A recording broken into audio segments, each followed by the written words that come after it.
Okay రాజు.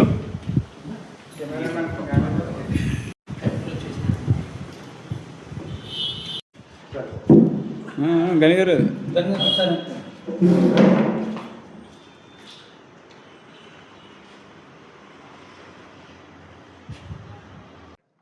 కూటమి ప్రభుత్వం అధికారంలోకి వచ్చి 2 సంవత్సరాలు గడిచింది. కూటమి ప్రభుత్వం ప్రధాన ఎజెండా ఏంటంటే ప్రతిపక్షంలో పనిచేస్తున్నటువంటి బలహీన వర్గాలనే ప్రధాన టార్గెట్గా తీసుకుని దాడులు చేసే కార్యక్రమం కానీ, కేసులు పెట్టే కార్యక్రమం కానీ, ఇబ్బందులు పెట్టే కార్యక్రమం కానీ ప్రధానంగా తీసుకున్నటువంటి పరిస్థితి మనం ఆంధ్రప్రదేశ్లో చూస్తూ ఉన్నాం. గత నెల 19వ తారీఖున మాజీ మంత్రిగా ఉన్నటువంటి కారుమూరి నాగేశ్వరరావు గారి అబ్బాయి సునీల్ కుమార్ గారిని అక్రమంగా అరెస్ట్ చేసి సజ్జలగూడ జైల్లో పెట్టడం జరిగింది. వారినే కాకుండా వారి కుటుంబం మీద అక్రమ కేసులు పెట్టడం జరిగింది. వారు వ్యాపారం చేశారు. వ్యాపారానికి సంబంధించినటువంటి లావాదేవీలన్నింటినీ కూడా చాలా స్పష్టంగా వివరణ ఇవ్వటం జరిగింది. అయినప్పటికీ కూడా కారుమూరి నాగేశ్వరరావు గారిని, కారుమూరి నాగేశ్వరరావు గారి కుటుంబాన్ని ఇబ్బంది పెట్టాలనే ప్రధాన ఎజెండాతోటి ఇవాళ కూటమి ప్రభుత్వం తీసుకున్నటువంటి నిర్ణయం ప్రజలందరికీ కూడా అర్థం అవుతుందనే విషయాన్ని సందర్భంగా చాలా స్పష్టంగా అర్థమవుతూ ఉంది. ఇవాళ కారుమూరి నాగేశ్వరరావు గారు కానీ, వారి అబ్బాయి కానీ వ్యాపారాలకు సంబంధించినటువంటి ఆడిట్లు ఉన్నాయి, దానికి సంబంధించినటువంటి లెక్కలు ఉన్నాయి, అన్ని వివరంగా చూపించినప్పటికీ కూడా కారుమూరి నాగేశ్వరరావు గారిని టార్గెట్ చేయాలని కారణం ఏంటంటే, ఒక పక్కన కూటమి ప్రభుత్వం మీద బలహీన వర్గాల పక్షాన బలంగా వాయిస్ వినిపిస్తున్నటువంటి వ్యక్తి, లేదు వైఎస్ఆర్ కాంగ్రెస్ పార్టీ పక్షాన అటు ప్రకాశం జిల్లాలో కానీ, ఇటు పశ్చిమ గోదావరి జిల్లాలో కానీ ఒక బలంగా ఆయన చేస్తున్న కార్యక్రమాలను చూసి ఓరవలేక ఏ రకంగా కారుమూరి నాగేశ్వరరావు గారిని తొక్కాలి, ఏ రకంగా కారుమూరి నాగేశ్వరరావు గారు వాళ్ళ అబ్బాయిని తొక్కాలనే ఒక ఆలోచనతోటి ఈ అక్రమ కేసు పెట్టారు తప్ప అంతకంటే ఏమీ లేదు. ప్రజలకు అర్థమవుతా ఉంది కారుమూరి నాగేశ్వరరావు గారి అబ్బాయి చాలా చెనిష్ఠుగా ఉండే వ్యక్తి, ఎక్కడ కూడా కాంట్రవర్సీ లేకుండా ఆయన అక్కడ పార్లమెంట్లో పనిచేసినప్పటికీ, ఏలూరు పార్లమెంట్లో పోటీ చేసినప్పటికీ కూడా ఎక్కడా కూడా కాంట్రవర్సీ లేకుండా, ఆయన మంత్రిగా ఉన్నప్పుడు ఎక్కడా కూడా అవినీతి చేసినటువంటి పరిస్థితి లేదు.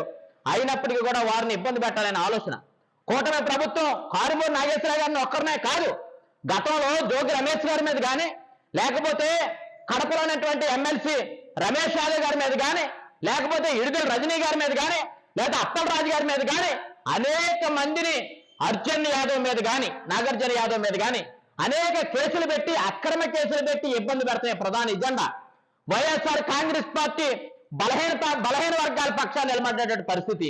ఇవాళ చంద్రబాబు నాయుడు గారు కానీ, లేకపోతే పవన్ కళ్యాణ్ గారిని కానీ, లోకేష్ గారిని ఒక మాట్లాడుతా ఉన్నాం. మీరు ఈ 2 సంవత్సరాల వ్యవధిలో బలహీన వర్గాలకు ఏం చేశారో చెప్పండి. మీరు ఇస్తాననే సంక్షేమ పథకాలు ఏమైపోయినాయి, ఇవాళ ఇస్తాననేటువంటి లోన్లు ఏమైపోయినాయి, ఇవాళ ఇస్తాననేటువంటి ఏ కార్యక్రమాలు చేస్తామని చెప్పారు, ఒక్క రూపాయి కూడా ఇవ్వలేదు. ఇవ్వకపోగా బలహీన వర్గాలని వెన్నుపోటు పరిచినటువంటి పరిస్థితి. ఇవాళ బీసీ కార్పొరేషన్ రుణాలు బీజేపీ ప్రభుత్వం హామీలు ఇచ్చి హామీలను అమలు చేయమంటూ మానేసి వైఎస్ఆర్ పార్టీలు ఎవరైతే బలంగా గొంతు వినిపిస్తున్నారో బీసీ నాయకుల్ని, ముఖ్యంగా మరీ బీసీ నాయకుల్ని అనగదొట్టి ఏదో వంకతోటి డైవర్షన్ పాలిటిక్స్, సంక్షేమం పక్కనెట్టి, అభివృద్ధి పక్కనెట్టి ఏదో కార్యక్రమం రోజుకోకలనే వ్యక్తిగతంగా కానీ పార్టీ పరంగానే హింసిస్తూ లేనిపోయిన అక్రమ కేసులను బనాయిస్తూ బీసీలని టార్గెట్గా చేసుకుని చేస్తున్నటువంటి కూటమి ప్రభుత్వానికి రాబోయే రోజుల్లో వైఎస్ఆర్ పార్టీ తరఫున బీసీలంతా కూడా ఏకదాటిగా కూటమి ప్రభుత్వానికి ఏ ఎన్నికలు వచ్చినా, స్థానిక ఎన్నికలు వచ్చినా, లేకపోతే అసెంబ్లీ ఎన్నికలు వచ్చినా కూటమి ప్రభుత్వానికి ఖచ్చితంగా బుద్ధి చెప్తామని, బీసీ నాయకులపై ఇలాంటి అక్రమ కేసులు దాడులను ఆగకపోతే పెద్ద ఎత్తున అన్ని పార్టీలు ఉన్న బీసీలను కలుపుకుని పార్టీలకు అతీతంగా కూటమి ప్రభుత్వానికి బుద్ధి చెప్తామని బీసీ నాయకులుగా మేమంతా కూడా గవర్నమెంట్ కూటమి ప్రభుత్వానికి హెచ్చరిస్తూ సెలవు తీసుకుంటాం.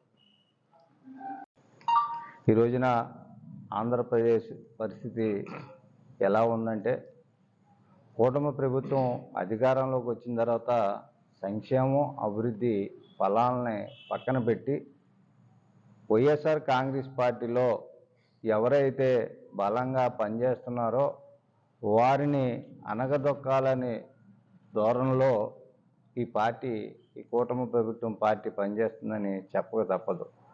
ఎందుచేతనంటే ఈ వైఎస్ఆర్ కాంగ్రెస్ పార్టీలో బీసీ వర్గానికి చెందినటువంటి నాయకుల్ని ముఖ్యంగా అణగదొక్కాలనే ఉద్దేశంతో ఈ కూటమి ప్రభుత్వం ముందడుగేస్తుంది.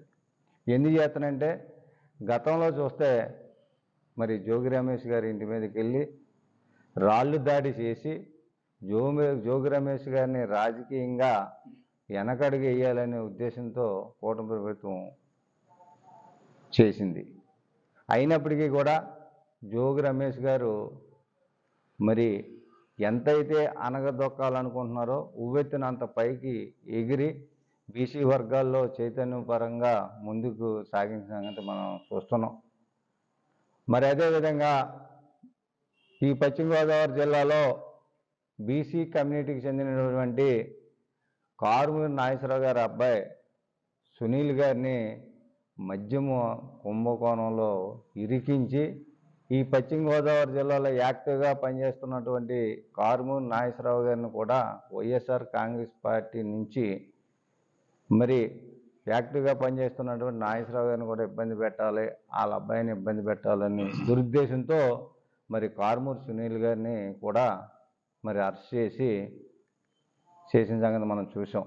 ఈ రోజున చెప్తున్నాం, కూటమి ప్రభుత్వం అధికారంలోకి వచ్చిన తర్వాత మీరు అనేక సంక్షేమ అభివృద్ధి ఫలాల్లో పంచిపెట్టవలసిన పరిస్థితి ఉంటే ఈ రోజున కక్షసాధింపు చర్యగానే మీరు పాల్పడుతున్నారు తప్ప ప్రజలకి ఎవరికి కూడా ఏ సంక్షేమ అభివృద్ధి ఫలం అందించిన పరిస్థితి లేదు. మీరు ఈరోజు చూస్తున్నాం, యావత్తు బీసీలు అందరూ కూడా మరి సునీల్ గారిని అరెస్ట్ని ఖండిస్తూ మరి అదేవిధంగా ఈ కూటమి ప్రభుత్వంలో ఉన్నటువంటి ఒక సామాజిక వర్గానికి కొమ్ము కాస్తున్నటువంటి పరిస్థితి మనం చూస్తున్నాం. అయితే ఈ రోజున మరి బీసీలందరూ కూడా ఆనాడు స్వర్గీయ ఎన్టీ రామారావు హక్కు చేర్చుకుని బీసీలందరికీ కూడా పదవులు ఇచ్చిన సంగతి చూసాం. కానీ చంద్రబాబు నాయుడు గారు వచ్చిన తర్వాత బీసీలను అందరినీ కూడా అణగదొక్కి ద్రోహంలో చూస్తున్నారు తప్ప బీసీలను ఎక్కడ కూడా హక్కు చేసుకునే పరిస్థితి లేదు. మరి రాబోయే కాలంలో ఇదే పరిస్థితి కొనసాగితే బీసీలందరూ 134 కులాలకు సంబంధించిన బీసీలందరూ కూడా ఏకతాటిపై వచ్చి మరి ఈ యొక్క కూటమి ప్రభుత్వాన్ని